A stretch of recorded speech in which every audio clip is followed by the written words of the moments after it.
Today's show is brought to you by 3C. Comprehensive Cannabis Consulting helps clients design, build, and optimize their cannabis business from initial assessment and planning through operationalization and ongoing management. To learn more about how their services are tailored to meet the unique goals and objectives of each of their clients, go to 3ccannabis.com. And for a limited time, 3C is giving all MJBulls listeners an additional 10% off their fees just for mentioning that you heard it on the show. Go to 3ccannabis.com. And it was overwhelming. It was so overwhelming. Just there's such a huge learning curve. There's so many things out there. And so by the time I make it up to the bud tender, I've got the long line behind me. I feel like I have to make a decision immediately. It's just this super pressured environment. And especially for someone who doesn't know anything about it, it's crazy. From Bummin' It Media, it's the MJBulls Podcast, a show about raising cannabis capital. I'm Dan Humiston, and on today's show, how this former soccer mom and Washington State dispensary owner is now doubling down in California to create a vertically integrated cannabis enterprise.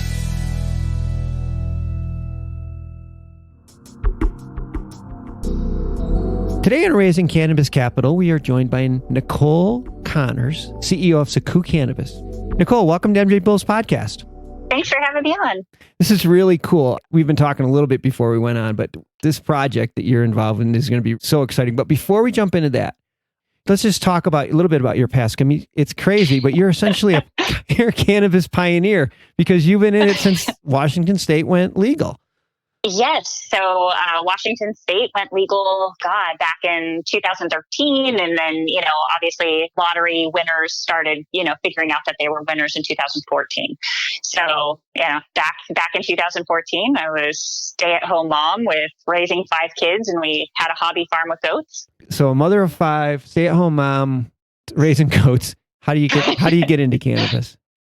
So my husband and I, chased the American dream. He had worked his hiney off. I had worked my hiney off. Now, we've blended our family. I'm staying home. I'm raising goats. And we sit down with our financial advisor after years of savings, and we sit down and they go, okay, well, just keep doing what you're doing for at least another 15 years and you'll be good. You'll be ready to retire.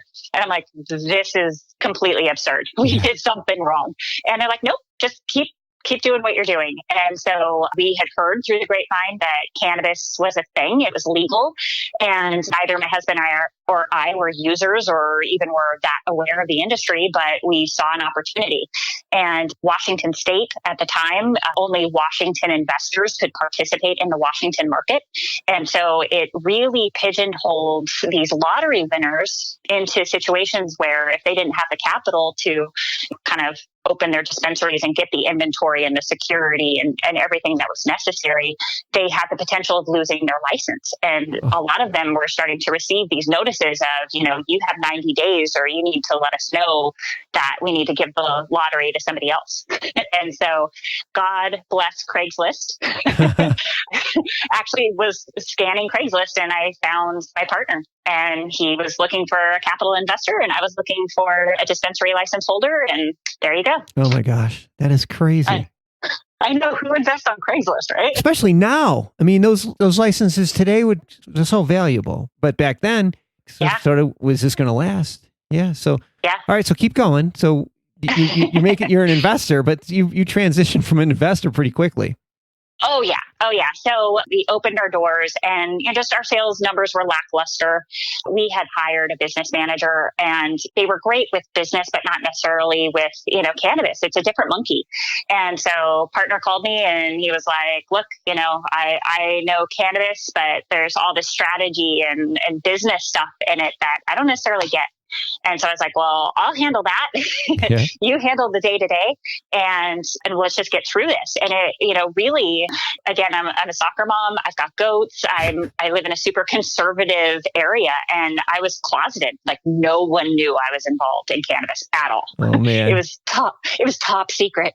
And so I told him, I'm like, I don't want my name on anything though. I will do these meetings. I will handle that stuff, but I want to be completely behind the scenes. But really, it was the situation of, do I lose this very hard earned money that we put in or do I stabilize the investment? And so step in and you did more than turn it around, because your dispensaries are one of the best, or one of the most successful in Washington. We are very lucky. We have been consistently ranked on Leafly's top 20 dispensaries, and we've got a great following. People are very happy with our stores and with the product that my partner is great at bringing in. And so we've been very fortunate in that way. Yes. That's so great.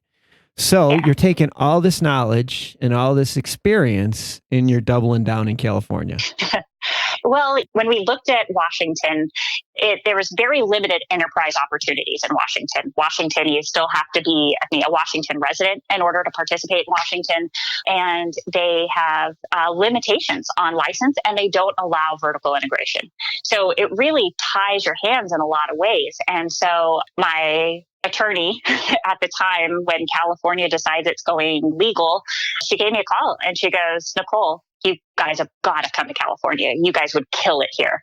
And I'm like, well, why is that? And it's just, our number one motto that we've always had is protect the license.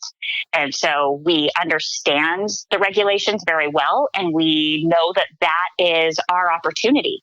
Right? Like cannabis can be very precarious, as we're seeing with companies like Sweet Leaf and other operators that are getting violations now, and they're getting raided because, they're very specific laws. And as long as you operate in those laws, you can enjoy the protection and the opportunity that is cannabis.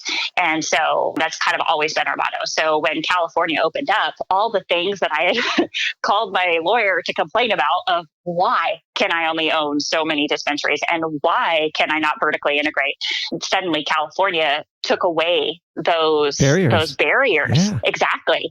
And said, hey, let's create an opportunity for enterprise. Let's create an opportunity to actually build a cannabis brand.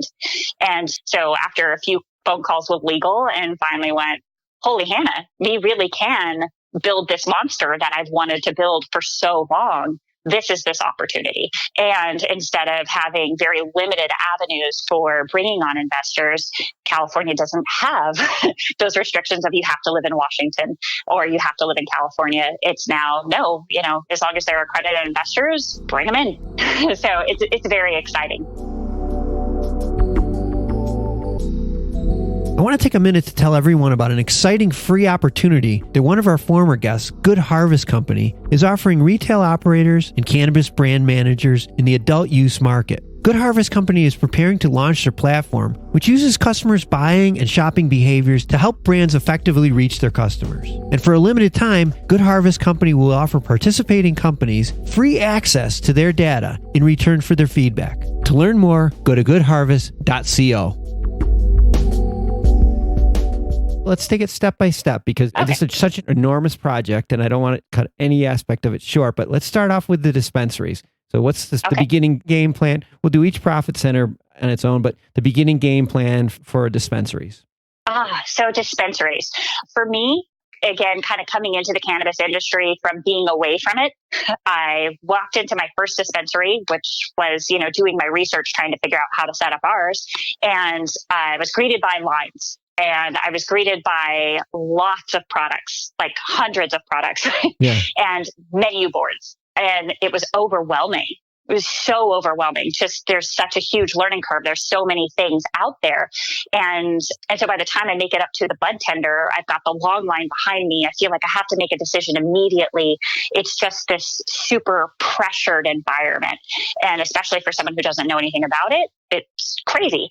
And so I remember I was just like, I don't know what I want, but I want it to be strong. So I bought my first pre-roll joint for $30, which that was what the market, that's what we were paying at that time, because, cannabis was flying off the shelves and we were selling out like in Canada. And so I walk out with this joint. It's the first cannabis I've had since I was like 19. And so my husband and I, we enjoy our first joint, and my husband hasn't smoked since the 70s. And so he inhales way more than what he should have. and so now he's just flattened, and I'm feeling the same way because holy Hannah, cannabis is different. Right. And so you have a lot of this potential audience out there that hasn't participated in the world of cannabis. And so to have that first time dispensary experience to be so overwhelming, it's such a huge learning curve. And then to have products that are just going to flatten you is not the best opportunity for us to present ourselves to potential cannabis market. And so do your market studies and you look at the space that is California, you can identify that there are 6 million cannabis consumers in the state of California. And then they've estimated about 9.8 million potential customers for cannabis in California alone. And these are people that are saying, hey, in the near future, I'm going to try cannabis. Mm-hmm. And so when you look at a $7 billion market that's based on 6 million people and you have this 10 million people potential, you go, oh my gosh, I need to change the way we engage with them because that's the potential for way more than what we've anticipated so far. And so how do we make cannabis simple? So that's what we've really focused on with SAKU Cannabis is let's make the user experience and the purchaser experience simple. And so what we're doing is we're redesigning the dispensary experience where we actually zone our stores based on your experience level. And so we've created a line called Curious. We've created a line called Adventurous, Passionate, and Relief. Okay. And so Curious obviously are for people that are new to cannabis that would like to try it. And so these are low dosing or microdosing products that are easy to consume and easy to understand. Then you have your Adventurous, which is kind of like that next step up of people who have tried the easier stuff and now they're ready to take the next step. Passionate's pretty clear. These are for the connoisseurs, that 20% of the market that drives the 80% of the revenue. Those guys that know exactly what they want, but hey, they're always willing to learn about what the new thing is, right? Super trendy stuff. And then Relief is for people that come in with arthritis and they just want a topical or they want some CBD or they want a doggy treat for their puppies, things like that. Yeah. That is so cool. And start off goal is 25 locations? 25 locations in California. Over 5 years, though. Okay. So, but it's a big state. It's a big state. Yeah. It really is a big state. When you look at the population numbers, there are 25 million people in the state of California that are over 21. And so that's a lot of people. That's a lot of people, is right. Well, yeah. And so when you look at the possibility for retail stores, like 2,000 or more potential retail stores in the state of California. Oh yeah, you're a drop in the ocean. But you're doing it right, setting up. So we hope to be a really big drop. It will be if that model sounds like it's a sure thing. Let's jump to manufacturing. Okay, so manufacturing, again, developing products within those same 4 categories of the Curious, Adventurous, Passionate, and Relief. And in this instance, we have a manufacturer who's been in the gray market in California for about 20 years. So he's won the Emerald Cup and he's done a few things. And so we're very excited to be bringing him on board. He's passionate about his craft and he's definitely one of those 20%ers that is just passionate about what he does. And so he's going to be focused on concentrates and vape pens. So that'll be for that. And then we're also super lucky that our SVP of operations is Michael Della Piazza. He is a chef and a master chocolatier, and he's classically trained in France. So we're excited. Okay, last but not least, interesting, merchandising. I very seldom hear anybody talking about merchandising. Tell us a little bit about what your plans are for merchandising. You know, and that is something where I feel like so many cannabis brands kind of miss it. You truly are building a brand, right? And for me, I look at the trajectory of alcohol and how alcohol started small, but then eventually now they have just this huge cult following where people want to identify with the thing that they consume on a regular basis. It's such a part of their life that they want to wear that t-shirt. They want to wear that hat. They want to root for the NASCAR driver that drives around in Miller Lite or Bud Light car. And so that is something where we take a look at the opportunity, not only to create stores and products that people identify with, but now they have that opportunity to kind of purchase those ancillary items so they can buy their bong or their papers or those types of things. But now they can also buy the hoodie or the wind jacket or candles, notebooks, the things in our mind that just make the SAKU Cannabis lifestyle a little bit better. It just all ties the brand together. Like you said, it rounds it out. So let's jump forward. An enormous project. So how do you fund this?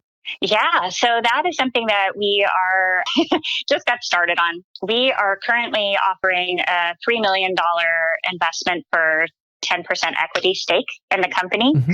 And so with that initial $3 million helps us get our manufacturing facilities kind of get the revenue wheel started, start getting the money generated.